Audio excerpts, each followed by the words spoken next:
종합제TV 시청자 여러분 안녕하십니까. 2021년 1월 30일 새벽 2시입니다. 어제 논란이 되었던 북한의 원자력 발전소를 지어주는 계획을 검토했다는 이 문건과 관련해서 우리가 문제를 풀어가기 위해서는 입장 정리를 좀 해야 됩니다. 첫째, 북한이 어떤 존재냐? 북한 노동당 정권입니다. 북한 노동당 정권은 핵무기를 가지고 대한민국을 압박해가지고 적화 통일을 하겠다는 우리의 교전 상대입니다. 아직도 전쟁 중입니다. 종전선언이 이루어지지 않았습니다. 평화협정도 없습니다. 그러니까 적입니다. 적군입니다. 적이 핵 개발을 하고 있습니다. 핵무장을 했어요. 이것을 저지하기 위해서 세계가 지금 골칫거리로 여기고 있고, 더구나 한미일 동맹관계에 있는 이 세 나라가 북한의 핵무기를 어떻게 하면 없앨 것이냐 노심초사하고 있습니다. 이러한 때에 문재인 정권 하에서 한 부서가 북한에 원자력 발전소를 지어준다는 계획을 검토했다는 이야기입니다. 이것은 북한에 핵물질을 제공한다는 뜻입니다.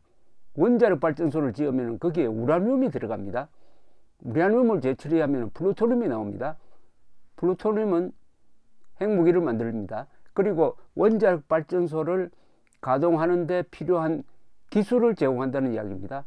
이 원자력 발전소를 운영하는 기술은 핵폭탄 만드는 기술보다 훨씬 더 고도의 기술입니다.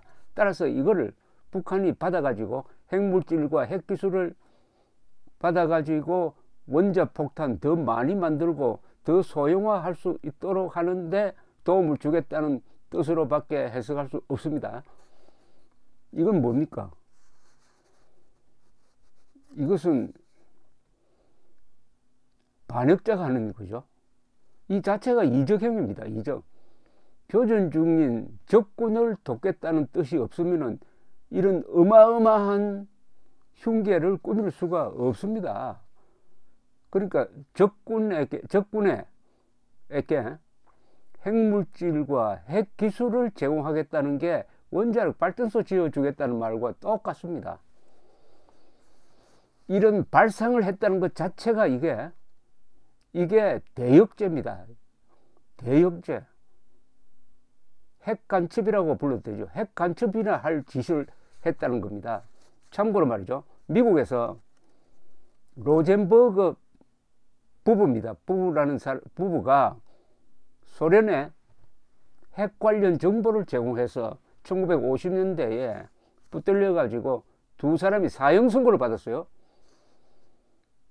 그때 사형 선고를 한 판사가 이런 주장을 합니다. 당신 두 사람이 핵 기술 정보를 소련에 제공함으로써 소련이 예상보다 빨리 핵폭탄을 갖게 되었다. 그 핵폭탄을 가지고 한국에서 전쟁을 일으켰다. 그래서 이 순간 미군 병사들이 거기서 죽고 있다. 당신들은 살인자보다 더 나쁜 사람이다 해가지고 사형 선고를 했습니다. 두 사람이 전기 의자에 앉혀가지고 사형 집행이 됐어요. 미국 역사상 살인을 저지르지 않았는데도 사형 집행된 유일한 경우입니다. 그만큼 핵 간첩은, 핵 개발을 도와주는 간첩은 엄중하게 처단해야 된다는 이야기입니다. 산업부에서 이 문서를 만든 사람들이 그런 의식을 가지고 만들었어야 했습니다. 이거 만드는 게 이게 옳은 일이냐? 이건 적군을 돕는 것 아니냐? 위에 상부에서 시키더라도 이건 못 만들겠다고 해야 됩니다. 그러나 만들었어요. 그런데 아마 이게 잘못되었다 하는 인식은 좀 있었던 것으로 보입니다. 그러니까 감사원이 감사에 착수하니까 그 자료, 북한 원전 계획 자료 한 10개를 지워버렸습니다. 지워버렸다는 것은 뭡니까? 이것은 부끄러운 일이라고 생각했던지 아니면 불법이라고 생각했다는 증거가 아니겠어요? 자, 이런 문제를 가지고 어제 김종인 국민의힘 비상대책위원장이 이 행위는 이적행위다. 이적행위다. 이것은 정권의 운명을 흔들 수 있는 충격적인 이적행위다. 이적행위다. 반드시 수사로서 밝혀져야 한다라는 아주 엄중한 성명서를 발표하니까 청와대가 이렇게 나왔습니다. 강민석 대변인이 이날 브리핑에서 김 위원장의 발언은 터무니없는 주장으로 아무리 선거를 앞두고 있다 해도 야당 대표 입에서 나온 말이라고는 도저히 믿어지지 않는 혹세무민하는 발언이다. 책임을 져야 한다. 법적 조치를 포함해 대응하겠다. 법적 조치를 포함해 대응하겠다고요? 이것은 국회와 정당과 국민에 대한 협박입니다. 김종인 씨는 제1야당을 대표하는 사람이에요. 제1야당은 국회의원으로 구성되어 있습니다. 국회는 국민의 대표자입니다. 제1야당 국회를 협박하는 것은 국민 협박입니다. 왜 이렇게 신경질을 내고 있죠?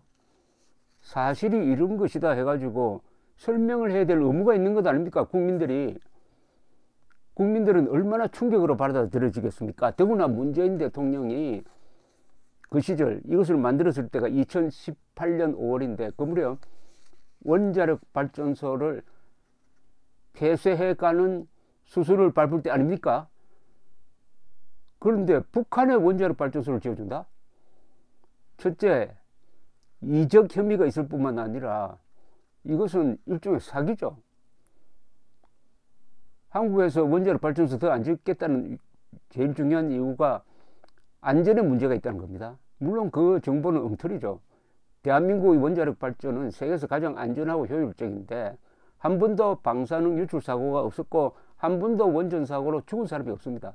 그런데도 위험하다는 허위 정보를 가지고 수십조, 수백조의 국고 손실을 불러올 이 탈원전 정책을 쓰면서 국민들이 모르는 사이에 북한의 원자력 발전소를 지어주는 계획을 실무자들이 검토했다. 그러면 이 실무자들이 스스로 한 거냐 아니면 청와대에서 내려왔느냐 하는 것이 앞으로 국민들이 알아야 될 부분이고 이 부분에 대해서 청와대가 설명을 할 의무가 있습니다. 더구나 2018년 5월은 2018년 4월 27일 판문점에서 김정은, 문재인 두 사람이 만나가지고 이른바 4.27 선언이라는 걸 발표를 했습니다. 거기 보면은 북한의 비핵화라는 말은 한마디도 없어요. 한반도의 비핵화라고 그랬어요. 한반도의 비핵화 사기극의 출발점이었습니다. 그런데 두 사람이 산책을 하면서 나누는 대화 중에 문재인 대통령 입에서 발전소 하는 이야기가 나왔다고 합니다. 발전소. 그래서 기자들이 청와대에 물으니까 청와대 답이 문재인 대통령이 바로 대변인을 통해서 언론사에 해명한 것은 이렇게 적혀 있습니다. 그때 무슨 이야기를 했느냐, 김정은에게. 내가 구두로 발전소 문제를 논의한 적은 없는 것 같다. 그러나 김정은 국무위원장에게 자료를 하나 넘겼는데 거기엔 담겨 있다. 신경제구상을 책자와 PT 영상으로 만들어서 직접 김정은에게 건네줬다. 그리고 그 영상 속에 PT 영상 속에 발전소와 관련된 내용이 있다고 대변인을 통해서 언론사에 이야기했다는 겁니다.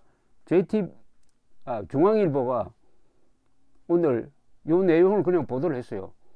문재인 대통령 입으로 발전소 이야기를 김정은에게 했다. 문재인 대통령이 그렇게 시인을 했다고 지금 보도가 되고 있습니다. 그러니까 그 한 달 뒤, 한 보름 뒤에 산자부에서 이런 원전 계획을 세운 것은 순서대로 일이 진행되었다는 뜻 아닐까요? 그렇게 의심할 권리가 있습니다. 이렇게 의심을 하면은 당연히 청와대는 그 상황이 이렇게 되었다고 이실직고를 해야죠. 그런데 신경질을 냅니다. 법적 조치를 취하겠다. 김종인 씨를 잡아넣겠다는 뜻 아닙니까? 아니 이게 무슨 법적 조치가 가능할, 이게 명예훼손이 됩니까? 허위사실 유포입니까? 이런 협박이 어디 있습니까? 이거 묵과할 수가 없습니다. 묵과할 수 없는 청와대의 국회 협박에 대해서는 여야를 가리지 말고 청와대에 항의를 해야 합니다. 사과를 받아내야 합니다. 물론 이 핵 문제에 관한 한 문재인 정권이 무슨 말을 해도 이제 국민들이 믿을 수가 없습니다. 핵 문제에 관한 한 문재인 정권이 워낙 거짓말을 많이 해가지고 이제는 뭘 이야기하든지 완전히 신뢰성이 가버렸습니다. 이건 참 이 정권이 비극입니다. 아무리 이 문제에 대해서 해명을 하더라도 믿을 수가 없어요. 아니 김정은이가 비핵화를 결심했다고 해가 국민을 속이고 트럼프를 속이고 세계를 속였는데 지금 남은 게 뭡니까? 비핵화 사기극 아니었어요. 비핵화 사기극을 저지른 청와대 쪽에서 하는 말이 무슨 의미가 있겠습니까? 자, 그러면은 이제 실무적으로 한번 따져봅시다. 이게 어떤 가능성이 있었을까? 과연 이게 실효성이 있었을 것인가 하는 것을 한번 따져볼 필요가 있는데 좀 터무니없기는 합니다. 왜 터무니없느냐 하면은 첫째, 북한의 원자력 발전소를 지어주려면은 북한이 핵을 포기한 다음이라야 됩니다. 또 북한은 NPT를 탈퇴를 했어요. 핵 확산 금지 조약에서 탈퇴를 했기 때문에 핵 확산 금지 조약에 탈퇴한 나라에 대해서는 원자력 발전소를 지어줄 수가 없습니다. 다시 복귀를 해야 됩니다. 그때 복귀하지 않았잖아요. 복귀하면 지어주겠다 뭐 이런 이야기를 했을 가능성이 있어요. 그러나 그것도 불가능합니다. 첫째, 북한의 핵발전소를 지어주려면 미국 기술이 이전돼야 됩니다. 그런데 한미 원자력 협정이라는 게 있습니다. 한미 원자력 협정에 따라서 미국이 우리에게 제공하는 기술이나 핵물질은 외국에 보낼 수가 없어요. 이것은 한미 원자력 협정 위반이 됩니다. 한미 동맹 배신이 되고, 그리고 무엇보다도 유엔의 대북 제재에 다 걸리게 돼 있는 것 아닐까요? 이런 엄청난 걸 만약 그때 문재인 대통령이 김정은에게 우리가 원자력 발전소를 지어주겠다는 이야기를 꺼냈다고 한다면은 이것은 그 자체로, 그 발상 자체로, 제가 거듭 강조합니다. 핵을 포기하지 않는 적군에게 핵물질과 핵기술을 제공하겠다고 약속했다든지 그런 발상을 했다는 것 자체가 이게 역적입니다. 이게 대역죄입니다. 대역죄. 그럼 발상한 것 가지고 지금 계획에 지나지 않았습니다. 아니, 그럼 간첩 행위가 계획 실천 단계가 아니고 계획 단계에서 잡혔다고 해서 처벌 안 합니까? 난수표로 암호 주고받고 누구하고 접선하는 거 그거 잡았더니 간첩하기 전에 우리 계획했을 뿐입니다. 아니, 간첩을 계획하는 거 이건 간첩이 아니라 반역 중에 최악의 반역. 핵물질을, 핵기술을 적군에게 넘겨주는 원자력 발전소라는 명분을 가지고 그것이 왜 거기 해명을 안 하고 신경질부터 내죠? 이거 좀 비유를 하면 간첩 신고를 하면 잡아넣겠다는 뜻하고 비슷한 거 아닙니까, 이거? 간첩 신고를 하면 포상을 해야지. 간첩 신고하면 잡아넣겠다고 지금 협박하는 것하고 비슷하게 들립니다. 지금 김종인 위원장이 하는 이야기는 이적 행위가 일어났다. 이거 조사하자. 이거 아닙니까? 정권의 운명이 달렸다. 그럼 같이 조사하자고 해야죠. 그래, 우리가 먼저 조사를 해가지고 발표하겠다. 이렇게 하지 않고 법적 검토를 하겠다는 것을 잡아넣겠다는 겁니다. 직설적으로 이야기하면은. 그러니까 간첩 신고하니까, 간첩이야 하니까 잡아넣겠다. 누구를 위해서? 문재인을 위해서, 김정은을 위해서 잡아넣겠다는 겁니까, 이거? 이거는 국민의힘이 가만히 있으면 안 되는 게 아니라 민주당이 가만히 있으면 안 되죠. 국회에 대한 모독입니다. 국민에 대한 모독이에요. 우리 국민들이 얼마나 화가 났습니까? 얼마나 황당하겠습니까? 어제 종일. 더구나 말이죠. 이 사건이 왜 터졌습니까? 월성 1호기입니다. 월성 1호기가 어떤 발전소냐? 여러분 아십니까? 월성 1호기는 박정희 대통령이 카나다로부터 도입한 중수로입니다. 이 중수로에서는 이 원자폭탄을 만드는 핵물질을 뽑아내기가 아주 좋은 원자로입니다. 그래서 이걸 도입한 겁니다. 박 대통령은 중수로를 도입해 가지고 여차하면 주한미군이 빠진다든지 했을 때 핵무기를 개발해야 된다. 그러면은 중수로를 이용하자 하는 계산이 있었던 것이죠. 물론 그대로 되지 않았습니다. 그러나 만약 우리가 북한의 핵무장을 우리 미국도 막을 수 없고 유엔도 막을 수 없다면 우리가 중단 결심을 해가지고 핵개발을 해야 될 때 바로 월성 1호기 같은 게 필요한 겁니다.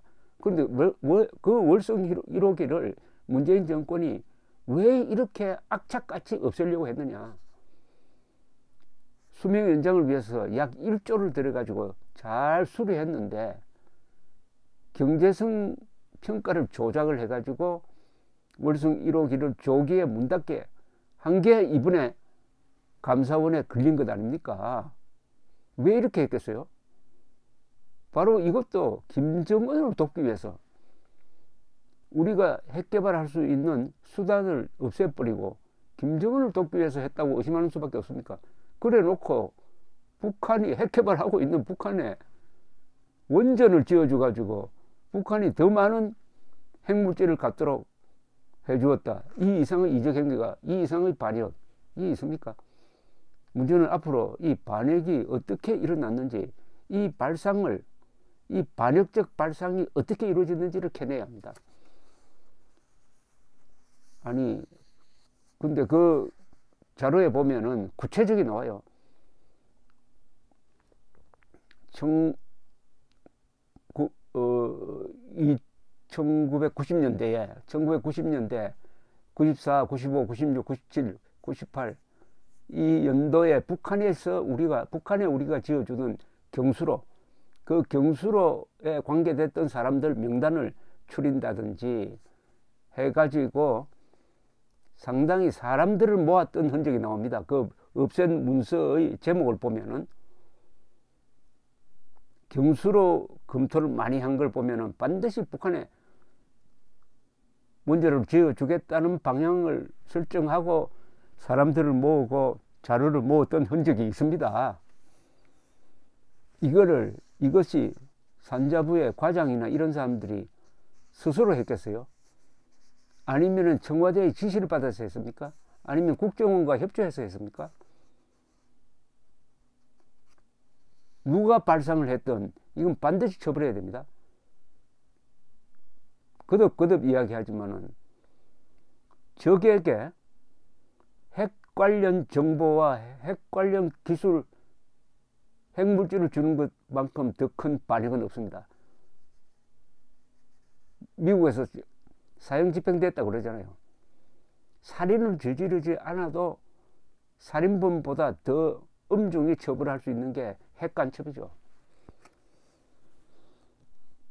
이것은 끝장을 봐야 될 사안입니다. 끝장을 봐야 될 사안입니다. 물론 한국에서 일어나고 있는 일이 참